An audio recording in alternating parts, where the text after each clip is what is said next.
शीर्षक काली पहाड़ी का रहस्य। अनुराग अपनी पुरानी ज़िंदगी से बहुत दूर जाना चाहता था। शहर की भागदौड़, गाड़ियों का शोर और दफ्तर का तनाव उसे अंदर से खोखला कर रहा था। अनुराग एक फ्रीलांस राइटर था। उसका काम ही लिखना था, लेकिन पिछले कुछ महीनों से उसकी कलम जैसे रुक सी गई थी। उसे एक ऐसी जगह की तलाश थी जहाँ शांति हो, जहाँ वो सिर्फ अपनी अगली किताब पर ध्यान दे सके।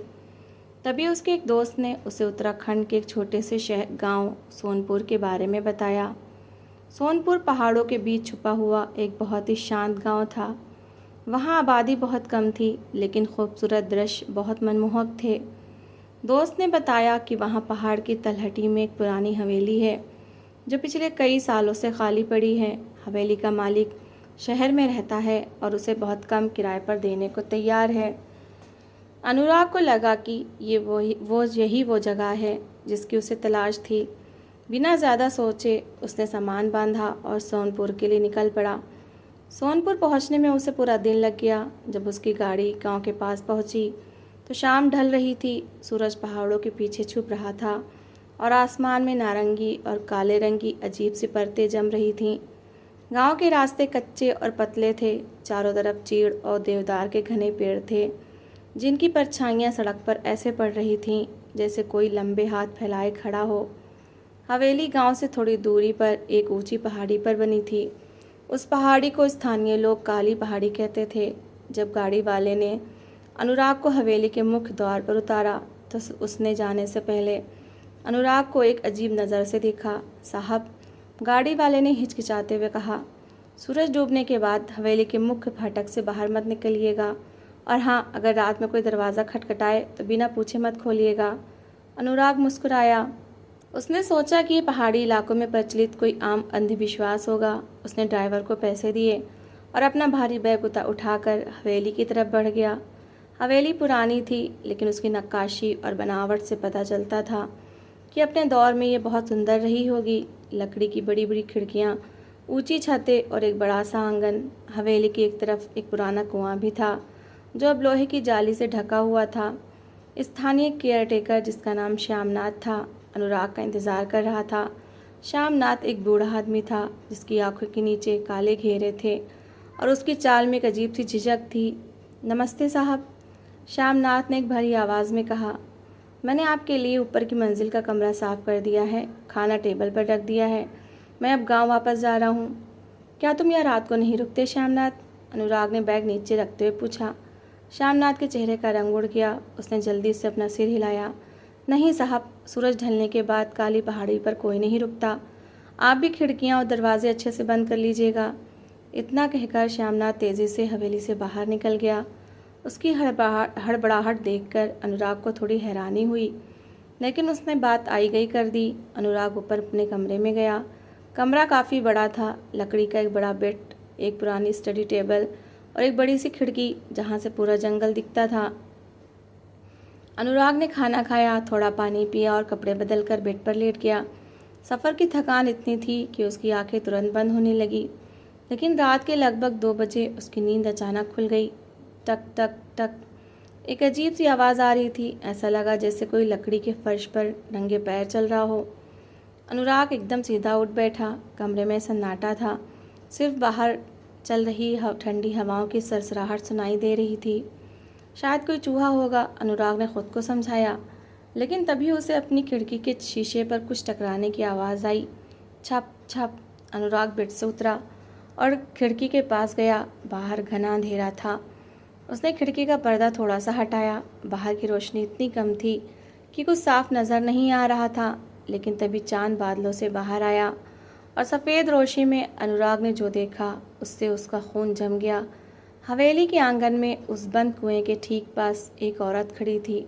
उसने सफ़ेद रंग की एक फटी हुई साड़ी पहन रखी थी। उसके बाल बिखरे हुए थे और वह कुएं की तरफ मुंह करके एकदम स्थिर खड़ी थी।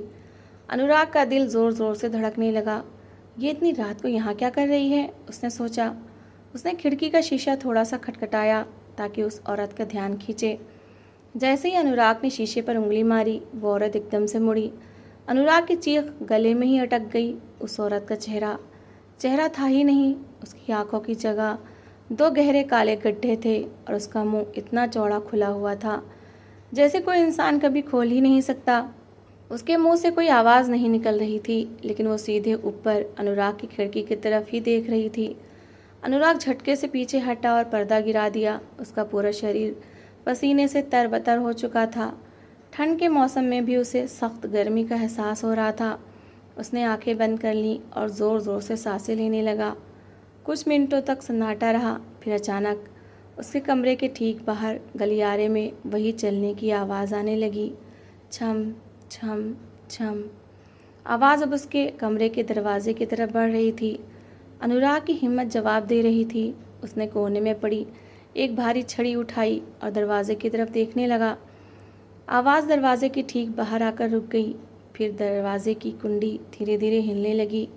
खट खट। अनुराग ने अपनी सांसें रोक ली। उसने मन ही मन ईश्वर को याद करना शुरू किया। वो लगभग 15 मिनट तक बिना हिले डुले दरवाजे को घूरता रहा। धीरे धीरे सुबह की पहली किरण खिड़की से अंदर आई। चिड़ियों के चहचहाने की आवाज़ें सुनाई देने लगीं। जैसे ही उजाला हुआ, दरवाजे के बाहर का सन्नाटा एकदम सामान्य हो गया। अनुराग ने हिम्मत करके दरवाज़ा खोला। बाहर कोई नहीं था, लेकिन फर्श पर गीली मिट्टी के पैरों के निशान बने हुए थे, जो सीधे उसके कमरे के दरवाजे पर आकर ख़त्म हो रहे थे। सुबह होते ही अनुराग हवेली से बाहर भागा। उसका इरादा तुरंत गांव छोड़कर वापस शहर लौटने का था, लेकिन जब वो गांव के बस स्टैंड पर पहुंचा, तो उसे पता चला कि रात को हुई भारी बारिश और भूस्खलन लैंडस्लाइड के कारण मुख्य रास्ता बंद हो गया है। सड़क साफ होने में कम से कम 2 से 3 दिन लगेंगे। अनुराग के पास कोई रास्ता नहीं था, उसे गांव में ही रुकना था। वो गांव की एक छोटी सी चाय की दुकान पर बैठा। उसके चेहरे पर फैली दहशत को देखकर चाय वाले बूढ़े चाचा ने पूछा, क्या बात है साहब, बड़े परेशान लग रहे हो? रात को काली पहाड़ी वाली हवेली में ही ठहरे थे ना? अनुराग ने कांपते हाथों से चाय का कुल्हड़ पकड़ा और रात की पूरी कहानी बता दी। चाय की दुकान पर बैठे 2-3 गांव वाले आपस में फुसफुसाने लगे। चाय वाले चाचा ने एक लंबी सांस ली और अनुराग के पास आकर बैठ गए। साहब, चाचा ने कहा, आपको वहाँ नहीं जाना चाहिए था। उस हवेली पर एक बहुत बुरा साया है। आज से 50 साल पहले की बात है। चाय वाले चाचा ने जो कहानी बताई, उसने अनुराग के रोंगटे खड़े कर दिए। 50 साल पहले वो हवेली एक बड़े ज़मींदार की थी। उस ज़मींदार की एक बेटी थी, नैना। नैना बहुत ही सीधी और शांत स्वभाव की लड़की थी, लेकिन गांव के ही एक दुष्ट तांत्रिक की नज़र उस हवेली और नैना पर पड़ गई। तांत्रिक अपनी काली विद्या को सिद्ध करने के लिए एक ऐसी लड़की की बलि देना चाहता था जो शुद्ध मन की हो। एक अमावस की रात जमींदार शहर गया हुआ था। तांत्रिक हवेली में घुस आया। उसने नैना के साथ भयानक छल किया और उसे घसीटते हुए उसी कुएं के पास ले गया। नैना चीखती रही, मदद मांगती रही, लेकिन उस रात इतनी तेज़ बारिश और तूफान था कि उसकी आवाज़ किसी तक नहीं पहुंची। तांत्रिक ने नैना की आंखें निकाल लीं और उसे जिंदा ही उस गहरे कुएं में फेंक दिया। जब जमींदार वापस आया और उसे अपनी बेटी की मौत का पता चला, तो वह सदमे से पागल हो गया। उसने तांत्रिक को ढूंढकर उसी कुएं के पास मार डाला, लेकिन मरते मरते तांत्रिक ने अपनी बची हुई काली शक्तियों से उस कुएं और पूरी पहाड़ी को अभिशप्त कर दिया। उस रात के बाद से नैना की आत्मा उस हवेली में भटक रही है।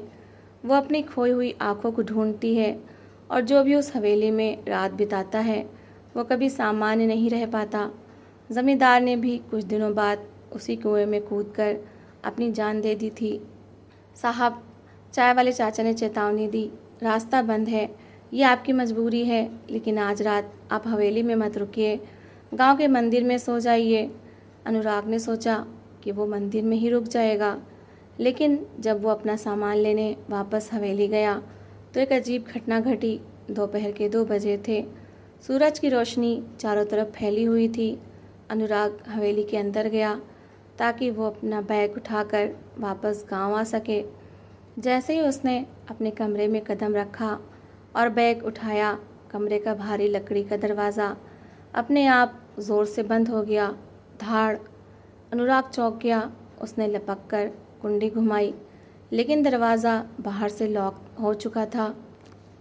कोई है? श्यामनाथ, कोई दरवाज़ा खोलो! अनुराग ज़ोर से चिल्लाने लगा और दरवाजे को पीटने लगा, लेकिन बाहर से कोई जवाब नहीं आया। उसने खिड़की की तरफ देखा। खिड़की पर लोहे की मोटी ग्रिल लगी हुई थी जिसे तोड़ा नहीं जा सकता था। अनुराग ने तुरंत अपना फ़ोन निकाला ताकि गांव के चाय वाले या पुलिस को कॉल कर सके, लेकिन स्क्रीन पर देखा तो नेटवर्क गायब था। बैटरी भी तेज़ी से गिर रही थी। ये क्या हो रहा है? अनुराग का दिमाग चकराने लगा। अचानक कमरे का तापमान बहुत ठंडा होने लगा, इतना ठंडा कि अनुराग के मुंह से भाप निकलने लगी। कमरे की दीवारें अचानक पुरानी और सीलन भरी दिखने लगी, जैसे सालों से किसी ने देखभाल न की हो। तभी कमरे के कोने में रखी स्टडी टेबल से एक ड्रॉर दराज अपने आप बाहर निकल आया। अनुराग डरते डरते उस टेबल के पास गया। ड्रॉर के अंदर एक पुरानी जर्जर डायरी रखी हुई थी। डायरी का कवर चमड़े का था और उस पर धूल की मोटी परत जमी थी। अनुराग ने कांपते हाथों से डायरी उठाई। उस पर लिखा था नैना। ये नैना की डायरी थी। अनुराग ने पन्ने पलटने शुरू किए। शुरुआती पन्नों में नैना की आम जिंदगी, उसकी चित्रकारी और पहाड़ों के खूबसूरत विवरण थे, लेकिन आखिरी पन्नों में लिखावट बदल गई थी। लिखावट बहुत हड़बड़ाहट में की गई थी, जैसे लिखते समय किसी के हाथ काँप रहे हों। अंतिम पन्ने पर जो लिखा था उसे पढ़कर अनुराग की आत्मा काँप गई। वो आदमी रोज़ हवेली के आसपास घूमता है। उसकी आंखों में एक अजीब सा कालापन है। पापा शहर गए हैं और श्यामनाथ भी आज छुट्टी पर है। मुझे हवेली के नीचे वाले तहखाने से अजीब आवाज़ें आ रही हैं। ऐसा लग रहा है जैसे कोई मेरा नाम पुकार रहा हो, नैना नैना। मैं नीचे देखने जा रही हूँ। अगर मुझे कुछ हो जाए तो समझ जाना कि कुआं ही मेरा मकबरा है, लेकिन याद रखना, जो भी इस हवेली में आएगा उसे मेरी आंखों से सच देखना ही होगा। डायरी पढ़ते ही अनुराग को एहसास हुआ कि ये कोई साधारण भटकती हुई आत्मा नहीं है। नैना की आत्मा शांति चाहती थी, लेकिन उस तांत्रिक के काले जादू ने उसे उस हवेली में कैद कर रखा था और अब हवेली ने अनुराग को भी अपने जाल में जकड़ लिया था। दिन का उजाला धीरे धीरे ढलने लगा था। कमरे के अंदर अंधेरा घिर आया। अनुराग ने बार बार दरवाज़ा तोड़ने की कोशिश की, लेकिन दरवाज़ा टस से मस नहीं हुआ। शाम के 7 बजे पूरे पहाड़ पर अंधेरा छा गया। बाहर तूफ़ानी हवाएं चलने लगीं। पेड़ आपस में टकराकर ऐसी आवाज़ें निकाल रहे थे जैसे कई लोग एक साथ रो रहे हों। अचानक कमरे के अंदर की मोमबत्तियाँ जो अनुराग ने टेबल पर रखी थीं अपने आप जल उठीं, लेकिन उनकी लौ पीली नहीं बल्कि हल्की नीली थी। नीली रोशनी में कमरे की परछाइयाँ अजीब आकार लेने लगीं। अनुराग बेड के कोने में दुबक बैठ गया। उसके हाथ में वही भारी छड़ी थी। रात के 11 बजे हवेली के नीचे वाले हिस्से ग्राउंड फ्लोर से कुछ टूटने की आवाज़ आई। छन। फिर सीढ़ियों पर भारी कदमों की आवाज़ गूंजने लगी। थप थप थप। ये किसी एक इंसान के चलने की आवाज़ नहीं थी। ऐसा लग रहा था जैसे 2 लोग सीढ़ियाँ चढ़ रहे हों। एक के चलने में भारीपन था और दूसरे के घिसटने की आवाज़ आ रही थी। अनुराग ने अपनी आंखें कसकर बंद कर लीं। आवाज़ उसके कमरे के दरवाजे के ठीक बाहर आकर रुक गई। इस बार कुंडी नहीं हिली। इस बार दरवाजे के नीचे के गैप से एक काला गाढ़ा तरल पदार्थ जो खून जैसा लग रहा था धीरे धीरे कमरे के अंदर बहने लगा। उस तरल पदार्थ से बहुत सड़ी हुई बदबू आ रही थी, जैसे कोई लाश हफ्तों से सड़ रही हो। अनुराग को उल्टी आने लगी। उसने अपना मुंह रुमाल से ढक लिया। तभी कमरे की छत से कुछ टपकने लगा। टप टप टप। अनुराग ने डरते हुए ऊपर देखा। छत पर ठीक उसके बेड के ऊपर एक भयानक दृश्य था। एक आदमी जिसका चेहरा पूरी तरह से जला हुआ था और जिसकी आंखों में लाल अंगारे चमक रहे थे, छत से उल्टा लटका हुआ था। उसके गले में एक अजीब सी माला थी जिस पर भयानक मंत्र लिखे हुए थे। ये वही तांत्रिक था। तांत्रिक ने अपना सड़ा हुआ हाथ अनुराग की तरफ बढ़ाया और एक गूंजती हुई भयानक आवाज़ में बोला, तू यहाँ से कभी नहीं जा सकता। ये पहाड़ी मेरी है, नैना मेरी बलि है और तू मेरा अगला शिकार। अनुराग चीख पड़ा। उसने अपनी छड़ी उस साए की तरफ फेंकी, लेकिन छड़ी साए के आर पार निकल गई और दीवार से टकराकर टूट गई। उसी पल कमरे का दरवाज़ा अपने आप जोर से खुला। दरवाजे पर नैना की आत्मा खड़ी थी। उसकी आंखों के खाली गड्ढों से काला खून बह रहा था, लेकिन इस बार वो अनुराग पर हमला करने नहीं आई थी। वो सीधे उस तांत्रिक के प्रेत की तरफ बढ़ी। दोनों सायों के बीच एक भयानक जंग छिड़ गई। पूरे कमरे में हवा का बवंडर बन गया। खिड़कियों के शीशे चकनाचूर हो गए। मोमबत्तियाँ बुझ गईं और कमरे में पूरी तरह से अंधेरा छा गया। चीखों, कराहने और मंत्रों की आवाज़ों से पूरा कमरा गूंज उठने लगा। अनुराग समझ गया कि ये उसका इकलौता मौका है भागने का। अनुराग कमरे से बाहर भागा, लेकिन गलियारा अब वैसा नहीं था जैसा उसने देखा था। दीवारें हिल रही थीं और फर्श ऐसा लग रहा था जैसे जिंदा हो और सांस ले रहा हो। वो नीचे जाने वाली सीढ़ियों की तरफ भागा, लेकिन जैसे ही वो ग्राउंड फ्लोर पर पहुंचा, उसने देखा कि मुख्य दरवाज़ा गायब था। जहां दरवाज़ा होना चाहिए था, वहां सिर्फ एक ठोस ईंट की दीवार थी। नहीं नहीं, ऐसा नहीं हो सकता, अनुराग बदहवास होकर चिल्लाया। तभी उसे पीछे से एक धीमी दर्द भरी आवाज़ सुनाई दी। नीचे तहखाने में कुएं की चाबी। अनुराग ने पीछे मुड़कर देखा, वहाँ कोई नहीं था, लेकिन फर्श पर खून से बने पैरों के निशान एक छोटे से दरवाजे की तरफ जा रहे थे जो सीढ़ियों के नीचे छुपा हुआ था। ये तहखाने बेसमेंट का रास्ता था। अनुराग जानता था कि नीचे जाना खुद को मौत के मुंह में धकेलने जैसा था, लेकिन ऊपर तांत्रिक की भयानक आत्मा थी और बाहर जाने का रास्ता बंद था। उसके पास नीचे जाने के अलावा कोई चारा नहीं था। उसने अपने फ़ोन की टॉर्च ऑन की और तहखाने की सीढ़ियाँ उतरने लगा। तहखाने में नमी और पुरानी सड़न की बहुत तेज़ बदबू थी। हवा इतनी भारी थी कि सांस लेना मुश्किल हो रहा था। दीवारों पर अजीब अजीब काले निशान बने हुए थे जो तांत्रिक की बलि के वेदियों जैसे लग रहे थे। टॉर्च की रोशनी में अनुराग ने देखा कि तहखाने के बीचों बीच एक पुरानी लकड़ी की मेज़ रखी थी। मेज़ पर एक काली मटकी, कुछ जली हुई हड्डियाँ और एक बड़ा सा जंग लगा हुआ लोहे का त्रिशूल रखा था। त्रिशूल के ठीक नीचे एक पुराना लोहे का बक्सा था। अनुराग मेज़ के पास गया। जैसे उसने बक्से को छूने की कोशिश की, पूरे तहखाने में हवा ठंडी हो गई। टॉर्च की रोशनी कांपने लगी। अनुराग ने देखा कि बक्से पर एक भारी ताला लगा हुआ था, लेकिन ताले के पास ही तांत्रिक का एक पुराना यंत्र रखा था। अनुराग ने नैना की बात याद आई। तांत्रिक ने अपनी शक्तियों को इसी वेदी में बांध रखा है। अनुराग ने बिना सोचे समझे उस भारी लोहे के त्रिशूल को उठाया और पूरी ताकत से उस वेदी और मटकी पर दे मारा। छन, कड़कड़ाहट। जैसे ही मटकी टूटी, पूरे हवेली में एक भयानक चीख गूंज उठी। ऐसा लगा जैसे कोई बहुत बड़ा राक्षस दर्द से तड़प उठा हो। तहखाने की दीवारें चटकने लगीं, ऊपर से धूल और पत्थर गिरने लगे। मटकी के टूटते ही ताले से धुआं निकलने लगा और वो अपने आप टूटकर गिर गया। अनुराग ने तुरंत बक्सा खोला। बक्से के अंदर एक पुरानी तांबे की चाबी रखी थी जिस पर कुआं लिखा था, और उसी के बगल में दो छोटे छोटे सफ़ेद कांच के मटके थे जिनमें पारदर्शी द्रव भरा हुआ था। अनुराग को तुरंत समझ आ गया, ये नैना की आत्मा को मुक्त करने का रास्ता था। अनुराग चाबी और उन मटकों को उठाकर ऊपर की तरफ भागा। जब वो ग्राउंड फ्लोर पर पहुंचा तो देखा कि दीवार वापस दरवाजे में बदल चुकी थी, लेकिन हवेली का माहौल अब और भयानक हो चुका था। हवा में तांत्रिक का भयानक रूप तैर रहा था। उसका शरीर धुएं और आग से बना लग रहा था। वो नैना की आत्मा को काली जंजीरों से जकड़ने की कोशिश कर रहा था। तूने मेरी वेदी तोड़ दी, तांत्रिक की आवाज़ जैसे बादलों की गरज की तरह गूंजी। अब मैं तुझे इस पहाड़ी से कभी जिंदा नहीं जाने दूंगा। तांत्रिक ने अपना हाथ अनुराग की तरफ बढ़ाया। एक काली जहरीली हवा का झोंका अनुराग की तरफ आया। अनुराग ज़मीन पर गिर पड़ा। उसे लगा जैसे उसकी गर्दन कोई दबा रहा हो। उसकी आंखों के सामने अंधेरा छाने लगा। तभी नैना की आत्मा ने अपनी पूरी ताकत लगाई और तांत्रिक की जंजीरों को तोड़ दिया। वो तांत्रिक के सामने आ खड़ी हुई और उसे पीछे धकेलने लगी। अनुराग, कुएं की तरफ भागो। अनुराग के दिमाग में एक आवाज़ गूंजी। अनुराग हिम्मत जुटाकर उठा। वो हवेली का मुख्य दरवाज़ा खोलकर बाहर आंगन की तरफ भागा। बाहर तूफान अपने चरम पर था। बारिश तेज़ हो चुकी थी और बिजली कड़क रही थी। अनुराग भागते हुए उस लोहे की जाली से ढके हुए कुएं के पास पहुंचा। उसके हाथ काँप रहे थे। उसने तांबे की चाबी निकाली और जाली पर लगे बड़े से जंग लगे ताले में लगाई।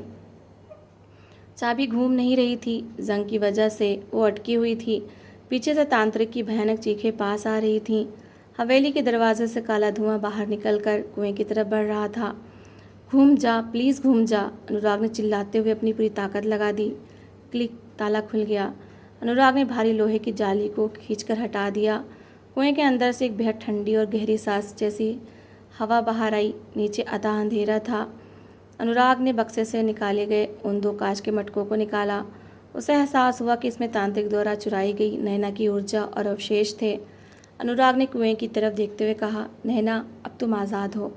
और उसने उन मटकों को कुएं के गहरे पानी में फेंक दिया। छपाक। जैसे ही मटके पानी में गिरे, कुएं के अंदर से एक बहुत ही तेज़ सुनहरी रोशनी निकली। वो रोशनी इतनी तेज़ थी कि पूरा आंगन दिन की तरह जगमगा उठा। पीछे से आया तांत्रिक का काला साया उस रोशनी की चपेट में आ गया।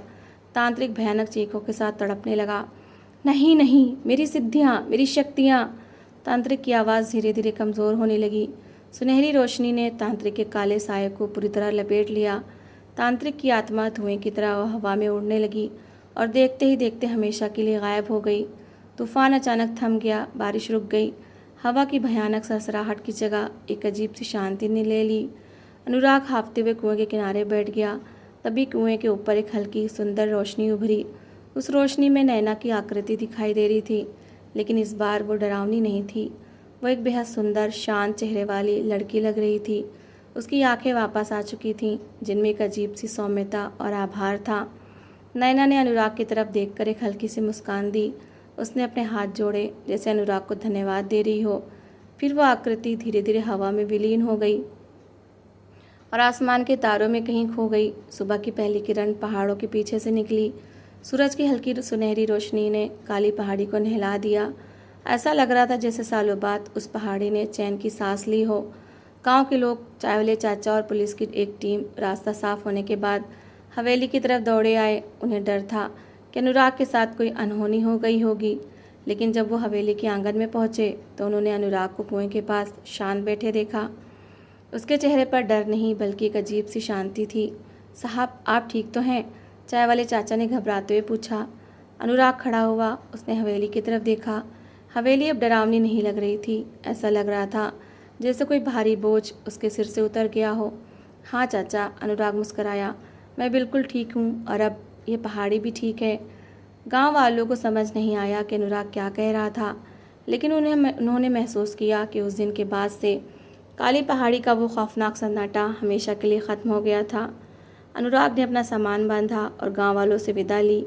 जब वो गाड़ी में बैठकर वापस शहर की तरफ जा रहा था, उसने पीछे मुड़कर काली पहाड़ी को देखा। सूरज की धूप में चमकती हुई वो पहाड़ी अब खूबसूरत लग रही थी। अनुराग ने अपनी जेब से नैना की वो पुरानी डायरी निकाली। उसने तय किया कि उसकी अगली किताब किसी काल्पनिक डर पर नहीं, बल्कि नैना की सच्ची कहानी और उसकी मुक्ति पर होगी। कहानी का अंत। सीख।